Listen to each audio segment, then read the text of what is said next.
الحمد لله نحمده ونستعينه ونستغفره ونؤمن به ونتوكل عليه ونعوذ بالله من شرور أنفسنا ومن سيئات أعمالنا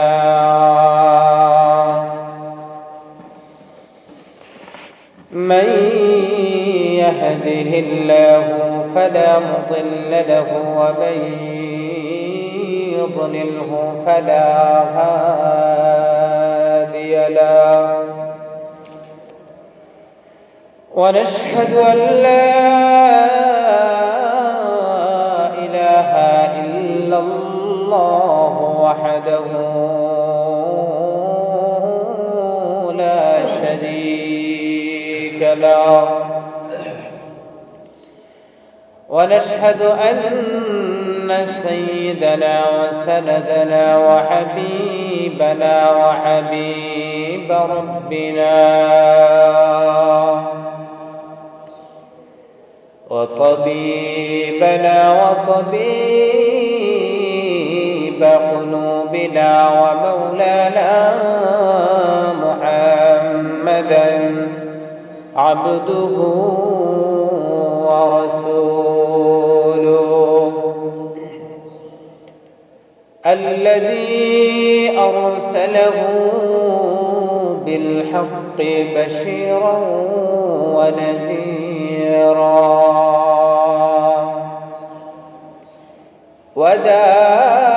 وداعيا إلى الله بإذنه وسراجا منيرا أما بعد فأعوذ بالله من الشيطان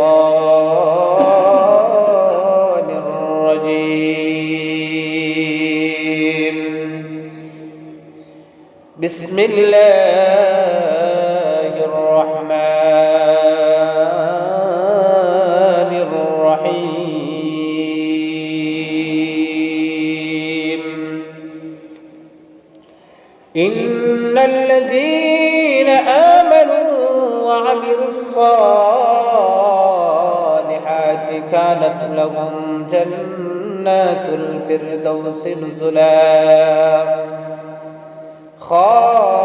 خالدين فيها لا يبغون عنها حولا وعن أم سلمة رضي الله تعالى عنها قالت ما رأيت النبي صلى الله عليه وسلم يصوم شهرين متتابعين إلا شعبان ورمضان أو كما قال النبي عليه الصلاة والسلام وقال رسول الله صلى الله عليه وسلم شعبان شهري ورمضان شهر الله أو كما قال عليه الصلاة والسلام صدق الله مولانا العظيم وصدق رسوله النبي الكريم ونحن على ذلك من الشاهدين والشاكرين والذاكرين والحمد لله رب العالمين اللهم صل على محمد وعلى آل محمد كما صليت على إبراهيم وعلى آل إبراهيم إنك إنك حميد مجيد اللهم بارك على محمد وعلى آل محمد كما باركت على إبراهيم وعلى آل إبراهيم إنك حميد مجيد بلغ العلا بكماله كشف الدجى بجماله حسنت جميع خصاله صلوا عليه وآله راهمير مسكن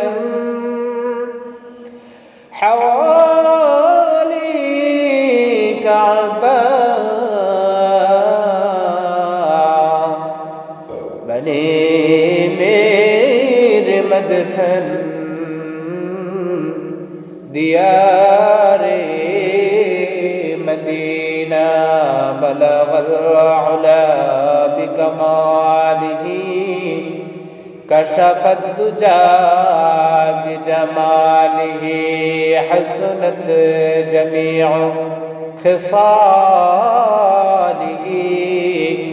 صلوا عليه وآله لا إله إلا الله لا إله إلا الله لا إله إلا الله لا إله إلا الله لا إله إلا الله سبحان الله الحمد لله لا إله إلا الله لا إله إلا الله لا إله إلا الله لا إله إلا الله محمد رسول الله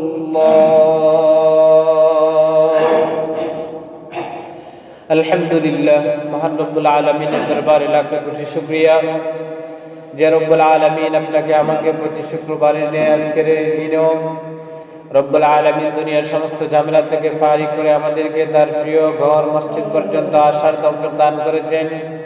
এই জন্য সেই মহান মালিকের দরবারে দিল থেকে মহাব্বতে কালিমাতুশ শুকুর পাঠ করি, সকলে পড়ি আলহামদুলিল্লাহ। সম্মানিত হাজিরিন, আমাদের মাস থেকে আশহুরুল হুরুমের অন্যতম একটা মাস রজব মাস আমাদের কাছ থেকে আজকে বিদায় নিয়ে চলে যাইতেছে। আগামীকাল থেকে আমাদের মধ্যে শুরু হতে যাচ্ছে আরেকটি মহামান্বিত মাস, গুরুত্বপূর্ণ মর্যাদাপূর্ণ মাস, যেই মাসের নাম হচ্ছে শাবান মাস। সম্মানিত হাজিরিন, এই শাবান মাস অত্যন্ত মর্যাদাপূর্ণ গুরুত্বপূর্ণ একটা মাস। যেহেতু আগামীকাল থেকে আমাদের মাঝে এই মাসের সূচনা হবে, সেই হিসাবে এই মাসের গুরুত্ব, ফজিলত এবং এই মাসে আমাদের জন্য করণীয় কি এই সম্পর্কে আমাদের জানার দরকার।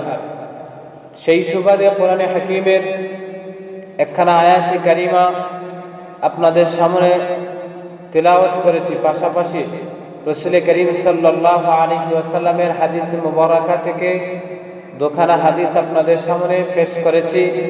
আয়াত এবং হাদিস খানাগুলোকে সামনে রেখে আমরা এই মাসের করণীয় সম্পর্কে, এই মাসের ফজিলত ও তাৎপর্য সম্পর্কে অতীব জরুরি কিছু দিনে আলোচনা শুনব। আল্লাহ রাব্বুল আলামিন যেন আমাদেরকে আমলের নিয়তে শোনার তৌফিক দান করেন, আমিন। সম্মানিত হাজিরিন, এই যে শাবান মাস, এই শাবান মাসটা অত্যন্ত গুরুত্বপূর্ণ মাস। আল্লাহ রাসূল সাল্লাল্লাহু আলাইহি ওয়াসাল্লামের আমলের মাধ্যমে এর তাৎপর্য বোঝা যায়, এর গুরুত্ব বোঝা যায়। পাশাপাশি এই যে শাবান যে শব্দটা, এই শাবান শব্দ থেকেও এই মাসের মাহাত্ম্য সম্পর্কে গুরুত্ব বোঝা যায়। কারণ শাবান শব্দটি এটা হচ্ছে আরবি ভাষার একটি শব্দ, যেটা শাবুন মূল ধাতু থেকে নির্গত, যার অর্থ হলো বিস্তৃত হওয়া, চারিদিকে ছড়িয়ে পড়া। উলামায়ে কেরাম বলেন এই শাবানকে শাবান নামকরণের কারণ হলো যে এই মাসে আল্লাহ তাআলার রহমত বান্দার মধ্যে বিস্তৃত হয়। দুনিয়ার মধ্যে আল্লাহ তাআলার রহমত চতুর্দিকে ছড়িয়ে যায়। এই জন্য এই মাসকে শাবান বলে নামকরণ করা হয়েছে। আবার কেউ কেউ এই শাবানের নামকরণের কারণ সম্পর্কে লিখেন যে তৎকালীন সময়ের আরবের মানুষেরা এই শাবান মাস যখন আসতো তখন তারা পানি তালাশের জন্য চতুর্দিকে ছড়ায় পড়ত। আবার কেউ কেউ বলেন যে না, এই শাবান মাস যখন আসতো তৎকালীন সময়ের আরবের লোকেরা রাজা বাদশার যে দরবার আছে ওই দরবারে তারা বিচ্ছিন্নভাবে বিস্তৃত হয়ে তারা কেউ এককভাবে কেউ সম্মিলিতভাবে রাজ দরবারে গিয়ে উপস্থিত হইত উপলক্ষে হাসিলের আশায়, পুরস্কার লাভের আশায়। যেহেতু এই মাসে তারা বিস্তৃত হয়ে এই কাজগুলা করত, এই জন্য এই মাসকে শাবান বলে নামকরণ করা হয়েছে। সম্মানিত হাজরিন, এই প্রথম যেই নামকরণের কারণটা বলা হলো যে এই মাসে আল্লাহ তাআলার রহমত দুনিয়ার আনাচে কানাচে চতুর্দিকেই বিস্তৃত হতে থাকে। এমনিতেই তো সারা বছরই আল্লাহর রহমত নাজিল হয়, কিন্তু এই শাবান মাস আসলে বিশেষভাবে আল্লাহ তাআলার রহমতের বারিধারা দুনিয়ার আনাচে কানাচে বর্ষণ হতে থাকে, মানুষের মাঝে আল্লাহ তাআলার রহমত বিস্তৃত হতে থাকে। এই জন্য এই শাবানকে শাবান বলে নামকরণ করা হয়েছে। সম্মানিত হাজরিন, শাহ আব্দুল কাদের জিলানী রহমতুল্লাহি আলাইহি এই শাবান শব্দ থেকে তিনি তাত্ত্বিক একটা কথা উল্লেখ করেছেন, গুরুত্বপূর্ণ সূক্ষ্ম একটা বিষয় তিনি উল্লেখ করেছেন। তিনি বলেন যে এই শাবান শব্দটা লিখতে গেলে, আরবি ভাষায় এই শব্দটা লিখতে গেলে 5টা অক্ষরের প্রয়োজন হয়। একটা হলো শিন, 2 নম্বর আইন, 3 নম্বর বা, 4 নম্বর আলিফ, 5 নম্বর নুন। এই 5টা অক্ষরের সমন্বয়ে শাবান শব্দটা লেখা হয়। তিনি এই যে 5টা অক্ষর আছে, 5টা অক্ষরের আলাদা আলাদা একটা ভাবার্থ তিনি নিয়েছেন। যেই ভাবার্থের দিকে তাকালেই মনে হয় যে আসলেই এই শাবানটা গুরুত্বপূর্ণ একটা মাস। সম্মানিত হাজির, শাহ আব্দুল কাদের জিলানী রহমতুল্লাহি আলাইহি তিনি এই শাবান শব্দের প্রথম অক্ষর যে শিন, এই শিন থেকে তিনি শারফুন ভাবার্থ নিয়েছেন। শারফুন শব্দের অর্থ হলো সম্মান, সম্মান। একজন ইমানদার বান্দাবান্দি শাবান মাসে উপনীত হয়ে সে যদি একাকী চিত্তে একনিষ্ঠভাবে আল্লাহ তাআলার ইবাদত বন্দেগীর মাধ্যমে এই মাসটাকে যদি কাটাইতে পারে, তাহলে আল্লাহ তাআলা ওই বান্দাবান্দির জীবনের মধ্যে তাকে সম্মান দান করেন। সুবহানাল্লাহ। 2 নম্বর অক্ষর হচ্ছে আইন। আইন দ্বারা তিনি ভাবার্থ নিয়েছেন উলুগুন। উলুগুন শব্দের অর্থ সমৃদ্ধি, সমুন্নত হওয়া, সমৃদ্ধি হওয়া। আব্দুল কাদের জিলানী রহমতুল্লাহি আলাইহি বলেন একজন মানুষ যখন এই শাবানে আল্লাহ তাআলার ইবাদত বন্দেগী করে, এই ইবাদত বন্দেগীর মাধ্যমে আল্লাহ তাআলা তার মর্যাদাকে সমৃদ্ধি করেন, আল্লাহ তাআলা তার মর্যাদাকে বাড়ায় দেন। সম্মানিত হাজরিন, 3 নম্বর যে অক্ষর সেটা হলো বা। বা দ্বারা তিনি বলেন বিররুন। এই মাসটা এমন একটা মাস যেই মাসে আল্লাহ রাব্বুল আলামিন ইমানদারের জন্য বিররুন মানে নেকি, নেকি উপার্জনের একটা ব্যবস্থাপনা করে দিয়েছেন। কারণ আপনি আমি জানি এই মাসে মধ্যে এমন একটা রাত্রি আছে যেই রাত্রিকে হাদিসের ভাষায় বলা হয় লাইলাতুন নিসফি মিন শাবান, যেটাকে আমরা শবে বরাত বলে জানি। এইরকম সৌবরাত নামক গুরুত্বপূর্ণ একটা রাত্রি আমাদেরকে এই মাসে আল্লাহ তাআলা দান করেছেন। কোন ইমানদার বান্দা-বান্দী যদি এই রাত্রিতে আল্লাহ তাআলার ইবাদত বন্দেগী করতে পারে, সে যদি তাওবা ইস্তিগফার করতে পারে, তাহলে আল্লাহ তাআলা এই ইবাদত বন্দেগীর কারণে তার জীবনের সমস্ত গুনাহকে মাফ করে দিয়ে আল্লাহ তাআলা তার আমলনামার মধ্যে হাজারো হাজারো নেকি লিখে দেন। সুবহানাল্লাহ। 4 নম্বর অক্ষর হচ্ছে আলিফ। আলিফ দ্বারা তিনি ভাবার্থ নিয়েছেন উলফত। উলফত শব্দের অর্থ হলো ভালোবাসা। একজন মানুষ এই শাবান মাসে যখন আল্লাহর গোলামি করে, গোলামি করতে করতে সে এক পর্যায়ে আল্লাহ তাআলার বিশেষ ভালোবাসা সে অর্জন করতে পারে, আল্লাহ তাআলার কাছের মানুষ সে হতে পারে। নুন দ্বারা নূর তিনি ভাবার্থ নিয়েছেন নূর। নূর শব্দের অর্থ হলো আলো। আলো মানে হচ্ছে ঈমানের আলো। এই মাসে ইবাদত বন্দেগী করে বান্দা বান্দি আলাদাভাবে একটা ঈমানের নূর সে পায়, ঈমানের সে আলোকিত হয়। মোট কথা শাহ আব্দুল কাদের জিলানী রাহমাতুল্লাহি আলাইহি এই জিনিসটাই বোঝাইতে চাইলেন যে একজন মানুষ যখন শাবান মাসে ইবাদত করে, তখন বান্দা এই মাসে ইবাদত বন্দেগী করার মধ্য দিয়ে আল্লাহ তাআলার কাছ থেকে পক্ষ থেকে সে সম্মান, সমৃদ্ধি, নেকি, আল্লাহ তাআলার ভালোবাসা এবং ঈমানের আলো অর্জন করতে পারবে। সুবহানাল্লাহ।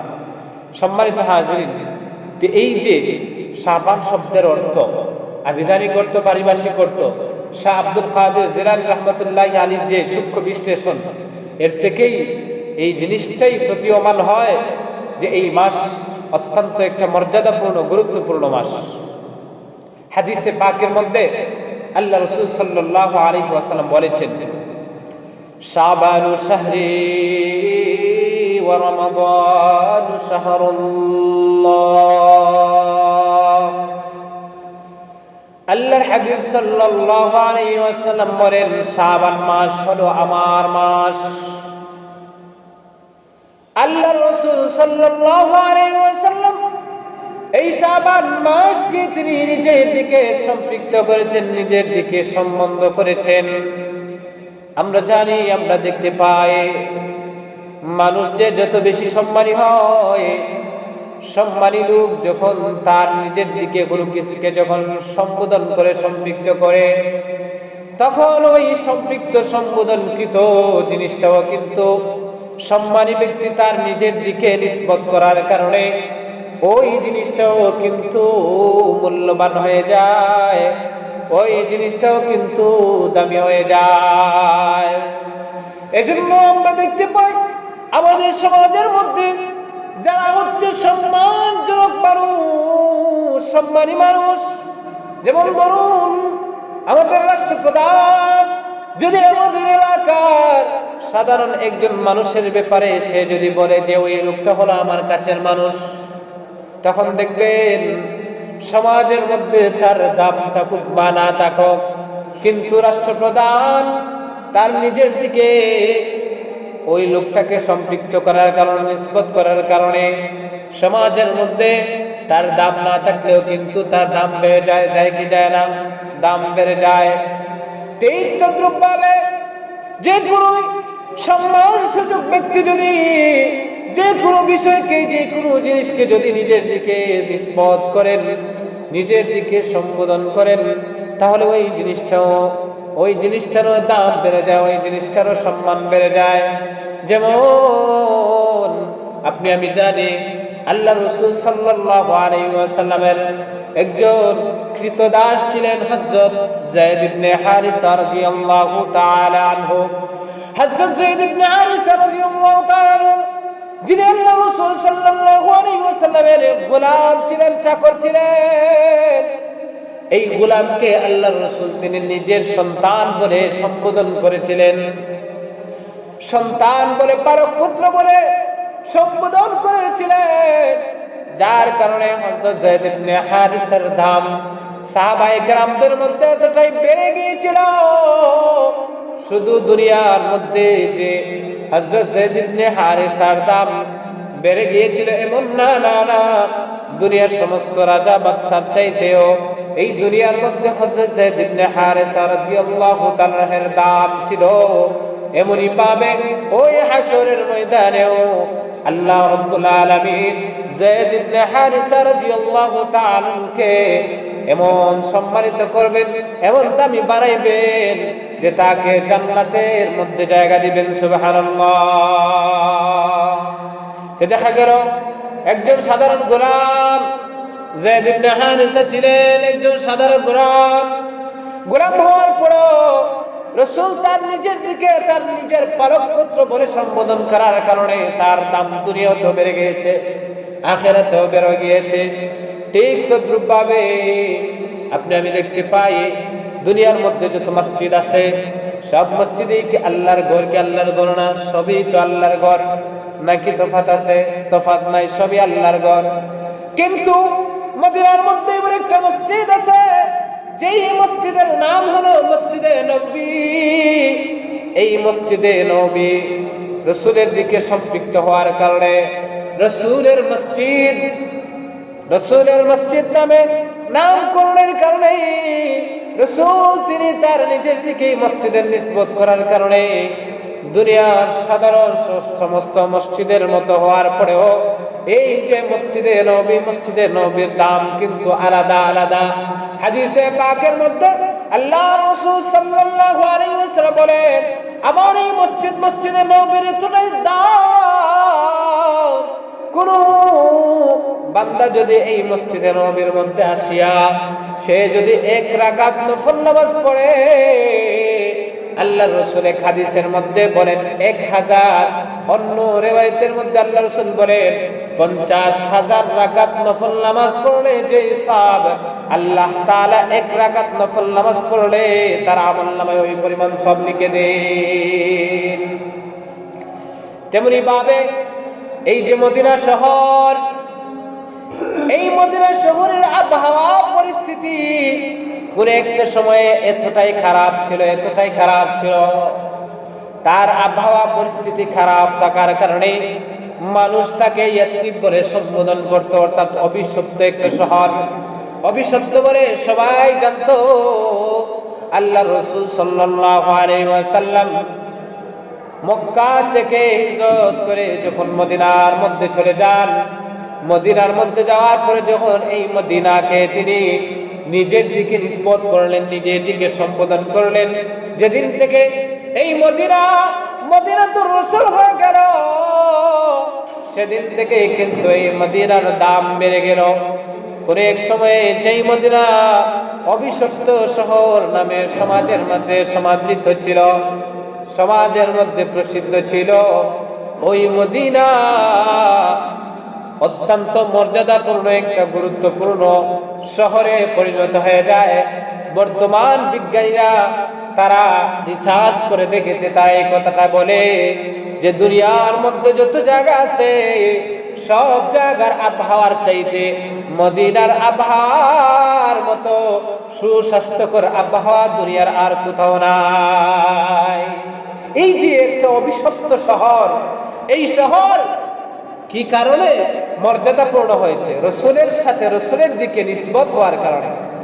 দেখা গেল একজন গোলাম তার নিসবত রাসূলের সাথে হওয়ার কারণে, একজন গোলাম তার সম্পর্ক রাসূলের সাথে হওয়ার কারণে, একটা মসজিদের নিসবত রাসূলের দিকে হওয়ার কারণে, একটা শহরের নিসবত রাসূলের দিকে হওয়ার কারণে এই লোকের, এই গোলামের দাম যদি বেড়ে যায়, এই যে শহরের দাম যদি বেড়ে যায়, এই যে মসজিদের দাম যদি বেড়ে যায়, তাহলে যেই মাসকে আল্লাহ রাসূল সাল্লাল্লাহু আলাইহি ওয়াসাল্লাম নিজের দিকে সম্বোধন করে নিজের মাস বলে ঘোষণা দিয়েছেন, ওই মাসের মর্যাদা আছে না নাই? ওই মাসের মর্যাদা বেড়ে যাবে, এটাই স্বাভাবিক। কারণ রাসূল নিজেই বলেছেন যে এটা হচ্ছে আমার মাস, শাবান ও শাহরি, সব মাসই তো আল্লাহ এবং তার রাসূলের মাস, কিন্তু বিশেষভাবে যেহেতু শাবানের কথা আল্লাহ রাসূল সাল্লাল্লাহু আলাইহি ওয়াসাল্লাম বলেছেন। এর মানে বোঝা যায় যে রাসূল এই মাসকে তার নিজের দিকে সম্পৃক্ত করে উম্মতদেরকে বুঝাইতে চান যে এই মাসের গুরুত্ব, মাহাত্ম্য, মর্যাদা অনেক অনেক বেশি। সম্মানিত আয়োজন, যেহেতু এই মাস আমাদের মাঝ দিয়ে অতিবাহিত, সামনে থেকে কালকে থেকে আমাদের মাঝে আগমন করবে, এই জন্য এই মাস আসার সাথে সাথে আমাদেরকে আল্লাহ তাআলার একনিষ্ঠ খালিস ইবাদত বন্দেগীর মধ্যে আমাদেরকে নিয়োজিত হতে হবে। সম্মানিত আয়োজন, আল্লাহ রাসূল সাল্লাল্লাহু আলাইহি ওয়াসাল্লাম এই মাস আগমনের সাথে সাথে হাদিসের মধ্যে এসেছে, কিতাবের মধ্যে পাওয়া যায়, আল্লাহর হাবিব তার যে বিবিগণ আছেন, তার স্ত্রীগণ আছেন, ওই স্ত্রীগণের কাছে গিয়া তিনি অনুমতি চাইতেন যে আমাকে তোমরা অনুমতি দাও যে আমি এই মাসটা, আমি সম্পূর্ণ এই মাসটা আমি আল্লাহ তাআলার ইবাদত বন্দেগীর মাধ্যমে আমি কাটাইব। তোমাদের যে পাওনা আছে, তোমাদের যে হক আছে, ওই হক আদায়, ওই হকগুলা আমি অন্তত এই মাসে আদায় করতে পারবো না, সুতরাং তোমরা আমাকে অনুমতি দাও।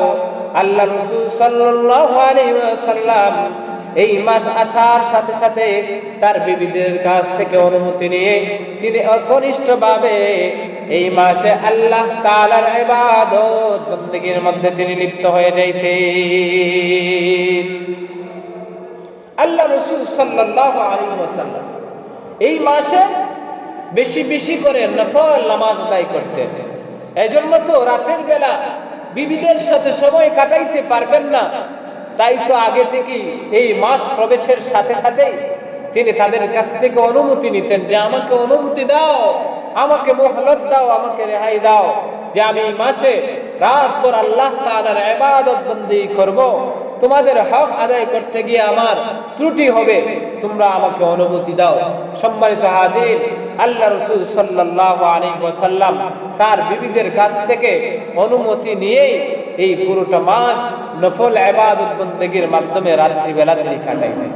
যে আল্লাহ রাসূল সাল্লাল্লাহু আলাইহি ওয়াসাল্লাম যার জীবনের পূর্বাপর গুনাহ মাফ, আল্লাহ তাআলা কোরআনে হাকীমের মধ্যে আয়াত নাযিল করে ঘোষণা দিয়েছেন, হে নবী, আমি আপনার জীবনের অতীত ভবিষ্যৎ, অতীতে যা হয়েছে, ভবিষ্যতে যা হবে, সব গুনাহ আমি আল্লাহ মাফ করে দিলাম। নবীদের তো গুনাহ হইতে পারে না, তবু আল্লাহ তাআলা তার হাবিবের ব্যাপারে এই ঘোষণা দিয়েছেন যে রাসূলের জীবনের পূর্বাপর গুনাহ মাফ, সেই রাসূল তার জীবনে যদি গুনাহ না থাকার পরেও এই মাস আসার পরে নফল নামাজের প্রতি যদি এতটাই আগ্রহী হন, এতটাই যদি মনোযোগী হন, তাহলে আমরা তো তার দলুর পায়ের দুলুর সমানও না, আমরা তো তার দ্বারে কাছেও যাইতে পারবো না। আমরা তো গুনাহগার, আমরা গুনাহগার হিসাবে আমাদের কতটুকু এই মাসে ইবাদত করা দরকার? আমাদের তো সবসময় সারাত করে এই মাসে ইবাদত বন্দেগীর মধ্যে ব্যস্ত থাকা আমাদের উচিত ছিল, কিন্তু আমাদের ক্ষেত্রে দেখা যায় উল্টো দেখা যায়। বছরের যে বাকি যে 12 মাস আছে, এই 12 মাসে যেই রকম ভাবে আমরা নামাজ পড়ি না, এই সমস্ত গুরুত্বপূর্ণ মাস আসলেও দেখা যায় হয়তো বা 1 ওয়াক্ত বা 2 ওয়াক্ত অথবা শোবরাতের রাত্রিতে আসলে আমরা আসি একসাথে জড়ো হয়ে ইবাদত বন্দেগী করে কান্নাকাটি করে এই শেষ সারা বছরের আদায় হয়ে গেল, এইরকম অবস্থা পরে আর দেখা যায় না। সম্মানিত হাজিরিন, এটা কিন্তু আমাদের জন্য উচিত নয়, কারণ আল্লাহ তাআলা আপনাকে আমাকে এই দুনিয়ার মধ্যে প্রেরণই করেছেন, মূল মাকসাদ হলো আল্লাহর গোলামি করা। কিন্তু আমরা নিজেদের যে মূল উদ্দেশ্য আছে, এই মূল উদ্দেশ্যটাকে ভুলে গিয়ে আমরা দুনিয়ার পিছনে পড়ে থাকি, আল্লাহ তাআলার নাফরমানির মধ্যে লিপ্ত থাকি। এজন্য দোস্ত, যেহেতু এই গুরুত্বপূর্ণ মাস আগামীকাল থেকে আমাদের মাঝে আগমন করবে, এরপরেই কিন্তু সাথে সাথেই কিন্তু আমাদের জন্য এই যে বসন্তের মৌসুমের মতো আমলের সিজনের যে মাস, সেই মাসটা রমাদানুল মুবারক মাস, এই মাসের পরেই আসবে। এই জন্য আগে থেকেই আমাদেরকে অভ্যস্ত হতে হবে। সম্মানিত হাজির, দেখবেন একজন মানুষ যখন একটি জিনিসে অভ্যস্ত হয়, আগে থেকেই যদি সে এই জিনিসটা যদি করে করে অভ্যস্ত হয়ে যায়, পরবর্তীতে তার ওই কাজটা, ওই জিনিসটা করতে তেমন একটা কষ্ট হয় না। ঠিক তদ্রূপভাবে আপনি আমি যদি এই যে শাবান মাস, শাবান মাসের শুরু থেকেই যদি আপনি আমি নফল ইবাদত, নফল রোজা এইগুলা রক্ষার মাধ্যমে যদি আপনি আমি আগে থেকেই যদি অভ্যাস গড়ার চেষ্টা করি, অভ্যাস যদি তৈরি করি, তখন দেখা যাবে এই যে শাবানে অভ্যাস করার কারণে রমাজানুল মুবারক আসার সাথে সাথে তখন আমাদের রোজা রাখতেও তেমন একটা কষ্ট হবে না, নফল ইবাদত বন্দি করতেও আমাদের তেমন একটা কষ্ট হবে না, সালাত তারাবি আদায় করতেও আমাদের কোনো একটা কষ্ট হবে না। তো তার জন্য আমাদের কি করতে হবে? এই মাসে বেশি বেশি করে নফল নামাজ আদায় করতে হবে, নফল রোজা রাখতে হবে। যদি আপনি আমি ফরজের পাশাপাশি 2 রাকাত 4 রাকাত করে যদি নফল ইবাদত বন্দেগীতে যদি আমি নিজেকে নিয়োজিত করতে পারি, নিজের মধ্যে যদি এই অভ্যাস গড়ে তুলতে পারি, তাহলে রমজান মাস আসতে দেখা যাবে অটোমেটিকলি ওই যে আগে করেছিলাম ওই আগের টানে রমজান মাসেও আমি কি করতে পারবো? ইবাদত বন্দেগী করতে পারবো। এজন্য এই মাস আমরা বেশি বেশি করে ইবাদত বন্দেগী করব। অন্তত 5 ওয়াক্ত নামাজ আমি জামাতের সহিত আদায় করব। এই 5 ওয়াক্ত নামাজ আদায় করার পাশাপাশি যতটুকু আমার সাধ্যের ভিতরে গোলায় আমি নফল যেগুলো আছে ওইগুলা পালনের চেষ্টা করব। তবে ফরজ যেন আমার কাছ থেকে ছুটে না যায়। নফল না পড়লে হয়তো বা আপনার জবাবদিহিতা না থাকতে পারে, জবাব আল্লাহ তাআলা আপনার কাছে জবাব হয়তো বা চাইবেন না, কিন্তু যদি ফরজ না পড়েন আপনি আমি কি আল্লাহর কাঠগড়া থেকে রেহাই পাবো? রেহাই পাওয়ার কোনো সুযোগ নাই। বরং ফরজ না আদায় করলে আল্লাহ তাআলা আপনাকে আমাকে কিন্তু পাকড়াও করবেন। আর আল্লাহ তাআলা যদি আপনাকে আমাকে যদি পাকড়াও করেন, তাহলে আমাদের তো আর ছুটার কোনো ক্ষমতা নাই, ছুটার কোনো ক্ষমতা নাই। কারণ আল্লাহ তাআলা ওই কিয়ামতের ময়দানে রহমওয়ালা দিল নিয়ে কিন্তু বিচারের সিংহাসনের যে চেয়ার আছে ওই চেয়ারে বসবেন না, বরং আল্লাহ তাআলা কাহ্হারিয়তের রূপ ধারণ করে দরগার মতো একজন বিচারকের মতো তিনি বিচারকের আসনে বসবেন। মানুষের আমলনামার উপর নির্ভর করে আল্লাহ তাআলা তাকে জান্নাতি বলে ঘোষণা দিবেন, আল্লাহ তাআলা তার আমলের উপর নির্ভর করে তাকে জাহান্নামী বলে ঘোষণা দিবেন। ওই দিনে ওই কিয়ামতের ময়দানে আল্লাহ তাআলা কোনো দয়া করবেন না, কোনো দয়া করবেন না। রহমানিয়তের যে রূপ আছে ওই রূপ নিয়ে বসবেন না, বরং কাহ্হারিয়তের রূপ নিয়ে আল্লাহ রাব্বুল আলামিন বসবেন। সুতরাং ওই দিনে যদি আল্লাহ তাআলা আমাদেরকে যদি জবাবদিহিতার কাঠগড়ার সামনে দাঁড় করান, আর যদি আপনারা আমার কাছ থেকে যদি নামাজের ফরজের হিসাব যদি আমাদের কাছ থেকে নেন, আর আপনি আমি যদি দুনিয়ার মধ্যে থাকা অবস্থায় যদি নামাজ না পড়ি, তাহলে আল্লাহর কাঠগড়ার সামনে দাঁড়ায় কি আপনি আমি জবাবদিহিতা করতে পারবো? জবাব দেওয়ার কোনো উপায় থাকবে না। এজন্য যতদিন তো বিগত হয়ে গেছে, তার জন্য আমি খুঁজে খুঁজে ওই যে কাজা যেগুলো আছে ওমরে কাজা আদায় করব, আল্লাহ তাআলার কাছে তওবা করব, দৃঢ় সংকল্প করব যে আল্লাহ আগামীতে যতদিন এই হায়াতে থাকবো কখনো এক ওয়াক্ত নামাজ ছাড়ব না। এই প্রতিজ্ঞায় আমরা সবাই আবদ্ধ হই, মনে মনে এই প্রতিজ্ঞা করি। সম্মানিত হাজিরিন, যেই রকম ভাবে আপনি আমি নফল নামাজ ফরজ যে ইবাদত বন্দেগী করি, ফরজ নামাজের আগে পিছে দেখবেন সুন্নতের বিধান আছে না নাই? এই যে আমরা আজকে জুমার নামাজ আদায় করার জন্য আসলাম, জুমার নামাজ এই যে ফরজ 2 রাকাত নামাজের আগে 4 রাকাত কাবলাল জুমার সুন্নত নামাজ আছে না নাই? আছে। আবার বাদাল জুমার 4 রাকাত সুন্নত নামাজ আছে না নাই? আছে। যদি আমাদের মধ্যে কেউ আবার দেখা গেছে কাটছাট করে ফেলে, এই যে বাদাল জুমার 4 রাকাতের জায়গায় 2 রাকাত পড়ে, আমাদের মধ্যেও আছে। শুধুমাত্র যে শহর পর্যায়ে এমন না, বরং আমাদের এই যে গ্রাম পর্যায়ে পর্যন্ত এই সমস্ত বিষয় কিন্তু আমাদের মধ্যে এসে পৌঁছে গেছে। এমন মানুষ দেখা যায় যে 2 রাকাতের জায়গায় শর্ট করে 4 রাকাতের জায়গায় শর্ট করে 2 রাকাত পড়ে, অথচ এই যে এটাই কিন্তু আমলে মুতাওয়াতির ধারাবাহিকভাবে এটা এসেছে আমাদের পর্যন্ত, যেটা হলো যে কাবলাল জুমার নামাজ আমরা কত রাকাত জানি? 4 রাকাত। বাদাল জুমা কয় রাকাত? 4 রাকাত। কিন্তু এই 4 রাকাত ব্যতিরেকে অনেক মানুষ আছে যারা 2 রাকাত পড়ে। জানি না আপনাদের চোখে পড়ে কিনা, আমরা দেখি অনেক সময়। সম্মানিত হাজির, এই সমস্ত মানুষ হচ্ছে গুমরাহির শিকার, বিভ্রান্তির শিকার। আজকে তো আমাদের সমাজের মধ্যে এইরকম বক্তা পাওয়া যায়, এইরকম লেকচারার পাওয়া যায়, যেই সমস্ত লেকচারেরা তারা ইউটিউবের মধ্যে ভিডিও বানায় লেকচার দিয়ে ভিডিও বানায় ওইগুলো ইউটিউবের মধ্যে ছাড়ে। মানুষকে আমলের প্রতি অনাগ্রহ একটা যে সৃষ্টি দিলের ভিতরে ওইটা কিন্তু পয়দা করে দেয়, মানুষকে আমল থেকে দূরে সরায়। একজন মানুষ সে 4 রাকাতের জায়গায় 2 রাকাত কেন পড়বে? যে আমলটা আমলে মুতাওয়াতির ধারাবাহিকভাবে আল্লাহ রাসূলের জবান থেকে চলে আসতেছে, ওর মধ্যে তারা কাটচিট করে, নিজেদের পক্ষ থেকে তারা কাটচিট শুরু করে দেয়। সম্মানিত হাজিরিন, এই সমস্ত মানুষেরা দেখবেন বিভিন্ন সময় বিভিন্ন কথা বলে। এই যে কোরআনে কারীমের তিলাওয়াতের ব্যাপারে অনেক কথা বলে, নিজেদের তো কোরআনে কারীমের তিলাওয়াত শুদ্ধ না, বরং অন্যজনকে যে আগ্রহ প্রদান করবে এরকম না। একজন পারে না, তাকে সে আরেকজনের মাধ্যমে তিলাওয়াত শুনতেছে, শোনার ব্যবস্থাপনা করতেছে, এর থেকেও সে বাধা প্রদান করে, যুক্তি দায়ের করে যে হুজুর আইনা ঘরের মধ্যে বসা কোরআনে কারীমের তিলাওয়াত করাইলেন, হুজুর নিজে পড়লো তার সওয়াব হলো, হুজুর টাকা পাইলো তার ফায়দা হলো, আপনার কি হইল? এইরকম কুযুক্তি আমাদের সামনে পেশ করে। সম্মানিত হাজির, আপনি আমি জানি যে ঘরের মধ্যে কোরআনে কারীমের তিলাওয়াত হয়, ওই ঘরের মধ্যে হাদিসের বর্ষ অনুযায়ী আল্লাহ তাআলার পক্ষ থেকে রহমত নাজিল হয়। আপনি নিজে তো পড়তে পারেন নাই, পড়ার মতো শিক্ষা, কোরআনের শিক্ষা গ্রহণ করার মতো আপনার আমার সুযোগ হয় নাই, এরকম অনেকেই আছে। এখন আপনি আমি ঘরের মধ্যে পড়তে পারি না, একজনকে নিয়ে পড়াইলাম, এখন যদি এই কথা বলি যে হুজুর নিয়ে পড়াইলাম, হুজুর পড়লো তারই লাভ হইলো, আমার কি লাভ হইলো? আরে ভাই, তোমার কি চোখে কি টাটা পড়ছে? এই যে একজন মানুষ যে তার ঘরের মধ্যে নিয়ে হুজুরদের মাধ্যমেই হোক বা যে কোনো মানুষের মাধ্যমেই হোক তিলাওয়াত যে করাইছে, এই তিলাওয়াতের বরকতে যে কোরআনে কারীমের তিলাওয়াতের বরকতে যে তার ঘরের মধ্যে রহমত নাযিল হয়েছে, এইগুলা কি তোমার চোখে পড়ে না? এই সমস্ত হাদিস কি তোমার চোখে পড়ে না?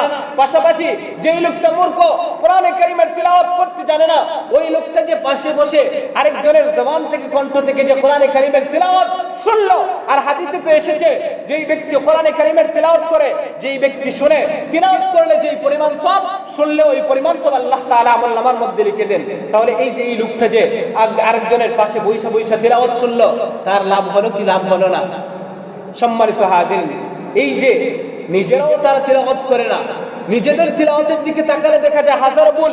এই সমস্ত লেকচারার যারা আছে দেখবেন কোরআনে কারীমের তিলাওয়াত শুদ্ধভাবে করতে পারে না, নিজেরাও কোরআনে কারীমের তিলাওয়াত করে না, অন্য মানুষকে এই যে তিলাওয়াত শ্রবণ করার মতো এই যে গুরুত্বপূর্ণ একটা সওয়াবের কাজ, এই সওয়াবের কাজ থেকে বিরত রাখে। সম্মানিত হাজির, এই সমস্ত মানুষের কথায় আমরা দেখা যায়, তাদের কথায় পড়ে অনেক সময় আমরা আমাদের এই যে এই তাওয়াতুর আমল, ধারাবাহিক যে আমল, এই আমলগুলো আমরা পরিত্যাগ করি। আমরা বেশি বুঝি, কারণ আমরা বেশি বুঝার এই যে বদ অভ্যাস, এই বদ অভ্যাসটা আমাদের ভিতরে ঢুকে গেছে, যার কারণে দেখা যায় যে আমি মনে করি যে নিজেকে মহা জ্ঞানী মনে করি, কোরআন হাদিসের কোনো কিছুই বুঝি না, কোরআনে কারীমের সূরা ফাতিহা যদি ধরানো হয় সেটাও শুদ্ধভাবে পড়তে পারবে না। দেখা যায় এই সমস্ত ইউটিউবের লেকচার শুনে সে বড় মহা জ্ঞানী হয়ে যায়। এই সমস্ত যে এই যে আপনার জেনারেল পর্যায়ের মানুষের যে এই লিখিত বই যেইগুলো আছে, যেইগুলার মধ্যে আপনার নিজের মন গড়া বানোয়াট অনেক কথা লেখা হয়, এইগুলা পড়ে তারা নিজেরা নিজে প্রভাবান্বিত হয়ে এই সমস্ত বিষয় তারাও করা শুরু করে দেয়। দেখা যায় যে কাবলাল জুমা 4 রাকাত পড়ার জায়গায় তারা 2 রাকাত পড়ে, বাদাল জুমা 4 রাকাত পড়ার জায়গায় তারা নিজেদের মন গড়া পক্ষ থেকে তারা 2 রাকাত পড়ে। সম্মানিত হাজির, এই জন্য কথায় কথা চলে আসে, আমরা অন্যদিকে চলে গিয়েছিলাম। তো যেহেতু এই যে ফরজ নামাজ, এই যে আমরা আজকে যে নামাজ পড়তে আসছি জুমার নামাজ, এই জুমার নামাজের যে 2 রাকাত ফরজের আগে পিছে সুন্নত নামাজ আছে না নাই? সুন্নত নামাজের ব্যবস্থাপনা আছে। ওলামায়ে কেরাম বলেন ঠিক তদ্রুপ ভাবে এই যে শাবান মাস, রমাজানুল মুবারকের আগের মাস হলো শাবান মাস, আবার রমাজানুল মুবারকের পরের মাস হলো শাওয়াল মাস। শাওয়াল মাসে হাদিসের মধ্যে আমাদের জন্য 6টা রোজার বিধান আছে না নাই? বিধান আছে। ঠিক তদ্রুপ ভাবে এই যে শাবান মাস, শাবান মাসেও কিন্তু আল্লাহ রাসূল সাল্লাল্লাহু আলাইহি ওয়াসাল্লাম নফল ইবাদত বন্দি করতেন, এই কথাগুলো নফল রোজা রাখতেন, এই বিষয়গুলো হাদিসের মধ্যে এসেছে। তো এই যে ফরজ ইবাদত বন্দেগীর মাস, ফরজ রোজা রাখার মাস, সেটা হলো রমাজানুল মুবারক মাস। এই মাসে তো আমরা ফরজ রোজা রাখবো। এই ফরজ রোজা রাখার আগে নফল হিসেবে আমাদের ফরজের মধ্যে কোনো ধরনের ঘাটতি হলে যাতে এই নফল দ্বারা ঘাটতি পূর্ণ হয়ে যায়, এই জন্য আল্লাহ রাসূল সাল্লাল্লাহু আলাইহি ওয়াসাল্লাম আমাদেরকে এই জিনিসটা বুঝাইতে চাইলেন যে রমাজানুল মুবারকে পুরোটা মাস তোমাদের জন্য রোজা রাখা ফরজ, আর শাবান মাসে তোমাদের যতটুকু যতটুকু সাধ্য কুলায় এই মাসে তোমরা তোমাদের নিজেদের সাধ্য অনুযায়ী নফল রোজা রাখবা, এটা তোমাদের জন্য এই যে ফরজ নামাজের আগে যে সুন্নতের বিধানের মতো আবার রমজানের পরে শাওয়াল মাসের যে 6টা রোজা আমাদের জন্য আল্লাহ রাসূল সাল্লাল্লাহু আলাইহি ওয়াসাল্লাম বলে দিয়েছেন, এটা হলো আমাদের এই যে ফরজ নামাজের পরের যে সুন্নতের মতো।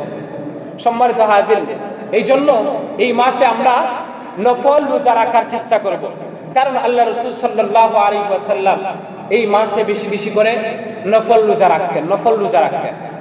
হাদিসে পাকের মধ্যে পাওয়া যায়, বর্ণনাকারী সাহাবী বলেন, লাম ইয়াকুনিন নবী সাল্লাল্লাহু আলাইহি ওয়াসাল্লাম ইয়াসুমু শাহরান আকসার মিন শাবান ওয়া কানা ইয়াসুমু শাবান কুল্লাহ।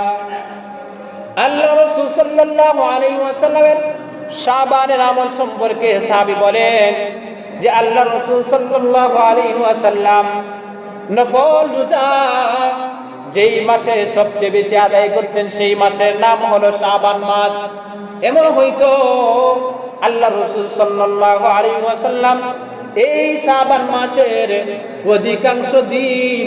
অধিকাংশ দিন আল্লাহ রাসূল সাল্লাল্লাহু আলাইহি ওয়াসাল্লাম নফল রোজা রাখতেন। অন্য রিওয়ায়াতের মধ্যে হযরত আয়েশা সিদ্দিকা রাদিয়াল্লাহু তাআলা আনহা থেকে বর্ণিত রিওয়ায়াত পাওয়া যায়, তিনি বলেন, কানা হাব্বাশ শুহুর ইলা রাসূলিল্লাহি সাল্লাল্লাহু আলাইহি ওয়াসাল্লাম আন ইয়াসুমাহু শাবান। আল্লাহ রাসূল সাল্লাল্লাহু আলাইহি ওয়াসাল্লামের কাছে যেই মাসে নফল রোজা রাখা সবচেয়ে বেশি প্রিয় ছিল, এই মাসের নাম হলো শাবান মাস। এই শাবান মাসে আল্লাহ রাসূল সাল্লাল্লাহু আলাইহি ওয়াসাল্লাম বেশি বেশি নফল রোজা রাখাকে তিনি প্রিয় মনে করতেন, পছন্দ করতেন। সুম্মা ইয়াসিলুহু বিরমাদান, এমন হয়তো আল্লাহ রাসূল শাবানের রোজা রাখতেন, এই শাবানের রোজা রাখা অবস্থায় রমজানুল মুবারক এসে যাইত, এরপরে তিনি রমজানুল মুবারকের যে ফরজ রোজা আছে ওই ফরজ রোজাগুলো তিনি আদায় করা শুরু করতেন। হযরত আয়েশা রাদিয়াল্লাহু তাআলা থেকে আরো রিওয়ায়াত পাওয়া যায়, তিনি বলেন, মা রাআইতু রাসূলুল্লাহি সাল্লাল্লাহু আলাইহি ওয়াসাল্লাম ইসতাকমালা সিয়ামা শাহরিন কাত্তু ইল্লা রমাদান। আল্লাহ রাসূল সাল্লাল্লাহু আলাইহি ওয়াসাল্লামকে রমাদানুল মুবারক ছাড়া অন্য কোন মাসে পুরো মাস রোজা রাখতে দেখি নাই। ওয়া মা রাআইতু ফি শাহরিন আকসারা মিন সিয়ামান মা ফি শাবান। এবং শাবান ছাড়া অন্য মাসে এত পরিমাণে নফল রোজা রাখতে আমি রাসূলকে দেখি নাই। সম্মানিত হাজির, আয়েশা রাদিয়াল্লাহু তাআলা আনহা এই যে দুইটা রিওয়ায়াত, এই দুই রিওয়ায়াত থেকেই বোঝা যায় আল্লাহ রাসূল সাল্লাল্লাহু আলাইহি ওয়াসাল্লাম এই শাবান মাসে বেশি বেশি কি করতেন, নফল রোজা রাখতেন। হযরত উম্মে সালামা রাদিয়াল্লাহু তাআলা আনহা থেকে বর্ণিত রিওয়ায়াত, তিনি বলেন, মা রাআইতু নবিয়্য সাল্লাল্লাহু আলাইহি ওয়াসাল্লাম ইয়াসুমু শাহরাইন মুতাতাবিআইন ইল্লা শাবান ওয়া রমাদান। আমি আল্লাহ রাসূল সাল্লাল্লাহু আলাইহি ওয়াসাল্লামকে রমজানুল মুবারকের পুরো মাসের রোজা এবং শাবানের যে ধারাবাহিক যে রোজা, এই রোজা রাখা ছাড়া অন্য কোন মাসে এরকম ভাবে এত বিপুল পরিমাণে ধারাবাহিক ভাবে রোজা রাখতে দেখি নাই। আল্লাহ রাসূল সাল্লাল্লাহু আলাইহি ওয়াসাল্লামকে একবার হযরত উসামা ইবনে যায়েদ রাদিয়াল্লাহু তাআলা জিজ্ঞেস করেন, ইয়া রাসূলুল্লাহ, ইয়া হাবিবাল্লাহ, শাবান মাস আসলে আপনাকে এত বিপুল পরিমাণে আমরা নফল রোজা রাখতে দেখি, এর পিছনে কারণ কি, এর পিছনে হিকমত কি? আল্লাহ রাসূল সাল্লাল্লাহু আলাইহি ওয়াসাল্লাম হযরত উসামার এই প্রশ্নের জবাবে তিনি উত্তর দেন যে দুইটা কারণে আমি এই মাসে সবচেয়ে বেশি ইবাদত বন্দেগী করে সবচেয়ে বেশি নফল রোজা রাখি। আল্লাহ রাসূল সাল্লাল্লাহু আলাইহি ওয়াসাল্লাম বলেন, এই শাবান মাসটা এমন একটা মাস যে মাসটা রজবের পরে এবং রমজানুল মুবারকের আগে, প্রথমে আসে রজবের পরে শাবানের পরে রমজানুল মুবারক। রজব মাস আশরে হুরুমের অন্তর্ভুক্ত একটা মাস, যেই মাসের ব্যাপারে আল্লাহ রাব্বুল আলামিন কোরআনে হাকিমের মধ্যে আলাদাভাবে সম্মানিত করে এই মাসের কথা উল্লেখ করেছেন, যার কারণে এই মাস আসলে মানুষের মধ্যে আলাদা একটা গুরুত্ব থাকে, এই মাসের প্রতি আলাদা মর্যাদা থাকে। এই যে আবার শাবানের পরেই হচ্ছে রমাজানুল মুবারক মাস। এই রমাজানুল মুবারকে কিন্তু একজন মানুষের দিলের ভিতরে এই মাসের প্রতি গুরুত্ব থাকে কি থাকে না? কিন্তু এই যে দুই গুরুত্বপূর্ণ মাসের মধ্যবর্তী একটা মাস যেটা হলো শাবান মাস, এই শাবান মাস আসলে মানুষের মধ্যে কিছুটা গাফলতি অনুভব হয়, গাফলতি দেখা যায়। আমি রাসূল চাই যেই সময়টাতে মানুষ দুনিয়ার অধিকাংশ মানুষ গাফিল অবস্থায় থাকে, আমি রাসূল চাই ওই মাসে গাফিল না হয়ে বরং ওই মাসে যত বেশি পারা যায় আল্লাহ তাআলার জন্য নফল নামাজ পড়া, আল্লাহ তাআলার জন্য নফল রোজা রাখা, এই মাধ্যমে এই যে ব্যস্ততার মধ্য দিয়ে আমি কাটাইতে চাই। এই জন্য এই প্রথম নম্বর একটা কারণ হলো এই জন্য এই মাসে আমি সবচেয়ে বেশি নফল রোজা রাখি, সবচেয়ে বেশি নফল ইবাদত বন্দেগি করি। আল্লাহ রাসূল সাল্লাল্লাহু আলাইহি ওয়াসাল্লাম দ্বিতীয় কারণ সম্পর্কে বলে, আমরা জানি হাদিসের মধ্যে এসে যে তিন ধরনের বর্ণনা পাওয়া যায়। এক ধরনের বর্ণনা থেকে পাওয়া যায় যে প্রত্যেকটা মানুষের যে প্রতিদিনের যে কার্যক্রম আমলনামা, এই আমলনামা কিন্তু প্রতিদিনই আল্লাহ তাআলার দরবারে পেশ করা হয়। যেমন একজন মানুষের সকাল থেকে নিয়ে সন্ধ্যা পর্যন্ত তার যে কার্যকরী যে নেকিগুলো আছে, যে আমলনামা আছে, ওই আমলনামা সন্ধ্যার সময় আসরের পরে আল্লাহ তাআলার কাছে পৌঁছে দেওয়া হয়। আবার এই যে মাগরিবের পর থেকে নিয়ে ফজরের আগ মুহূর্ত পর্যন্ত যে ইবাদত বন্দেগি করে এর যে খাতাগুলো আল্লাহ তাআলার কাছে ফজরের আগে কিন্তু পৌঁছায় দেওয়া হয়। এই হলো এক ধরনের এক রকমের হাদিস থেকে পাওয়া যায়। আবার আরেক হাদিস থেকে পাওয়া যায় যে আল্লাহ রাসূল সাল্লাল্লাহু আলাইহি ওয়াসাল্লাম বলেন প্রত্যেকটা মানুষের সাপ্তাহিক আমলনামার গেজেট আল্লাহ তাআলার কাছে পেশ করা হয় দুই দিনে। একটা হলো সোমবার দিনে, দ্বিতীয় দিন হলো বৃহস্পতিবার দিনে। আল্লাহ রাসূল সাল্লাল্লাহু আলাইহি ওয়াসাল্লাম বলেন ওই দুই সময় ছাড়াও বাৎসরিক একটা রিপোর্ট আল্লাহ তাআলার কাছে পেশ করা হয়। ওই বাৎসরিক রিপোর্টটা পেশ করা হয় ওই যে শাবান মাসের গুরুত্বপূর্ণ একটা রজনী, যেটাকে হাদিসের ভাষায় বলা হয় লাইলাতুন নিসফি মিন শাবান। ওই লাইলাতুন নিসফি মিন শাবান তথা শবে-বরাতের রাত্রিতে প্রত্যেকটা ইমানদার বান্দা-বান্দীর যে তার আমলের যে গেজেট আছে, বাজেট আছে, ওই বাজেটটা আল্লাহ তাআলার কাছে পেশ করা হয়।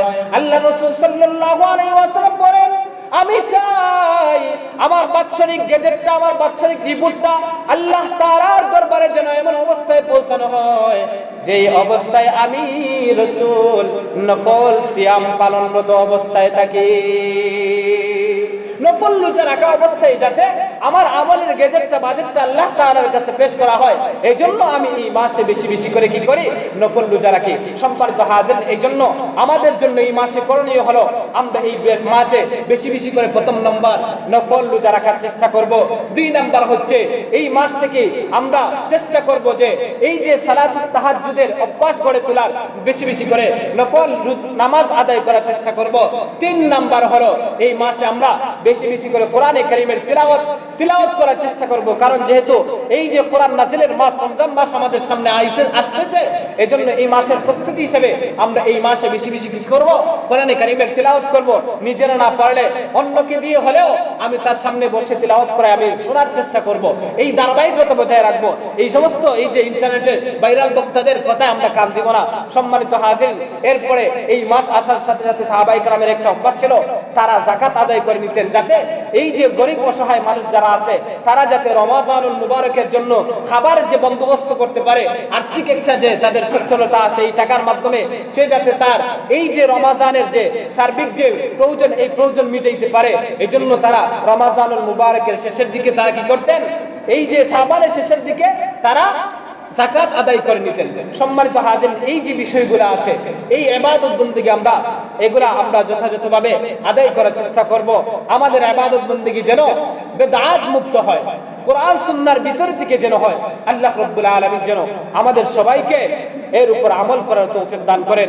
ওয়া আখিরু দাওয়ানা আনিল হামদুলিল্লাহি রাব্বিল